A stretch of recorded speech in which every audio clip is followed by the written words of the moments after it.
అలాగే గతంలో main stream ఎంప్లాయ్మెంట్కి ఒక సైడ్ హసిల్గా, సైడ్ ఇన్కమ్గా మాత్రమే ఈ గిగ్ వర్కర్స్ని ట్రీట్ చేసేవారు. కానీ జాబ్స్ లేని వారు క్రమేణా దీన్ని ఒక ఫుల్ టైం వర్క్గా చేసుకొని ఈ గిగ్ ఎకానమీని తమ లైవ్లీహుడ్కు ఆధారం చేసుకున్నారు. సరిగ్గా ఇక్కడ నుండే కంపెనీలు గిగ్ వర్కర్లను ఎక్స్ప్లాయిట్ చేయడం అనేది ప్రారంభించాయి. వాళ్ళ platform registration fee, delivery ride service బుకింగ్పై కమిషన్ ఫీజులను పెంచడం ప్రారంభించాయి. అలాగే ఇన్సెంటివ్స్, బోనస్లను ఇవ్వడం ఆపేశాయి.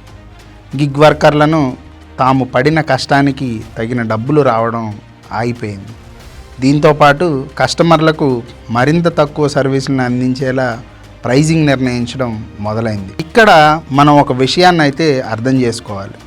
ఒక జాబ్ ఉన్న వ్యక్తి తన కష్టానికి తగిన ఫలితం రాకపోతే ఆ పని చేసేందుకు అంగీకరించడు. కానీ ఎలాంటి ఆదాయం లేని వ్యక్తి తన కుటుంబాన్ని పోషించుకోవడానికి ఎంత తక్కువకైనా, ఎంత కష్టమైన పని చేయడానికైనా కూడా సిద్ధపడతాడు. ఈ బలహీనతను ఆసరాగా చేసుకొనే కంపెనీలు క్రమక్రమంగా తమ ఆదాయాలను పెంచుకుంటూ గిగ్ వర్కర్ల కష్టాన్ని ఎక్స్ప్లాయిట్ చేయడం మొదలుపెట్టాయి.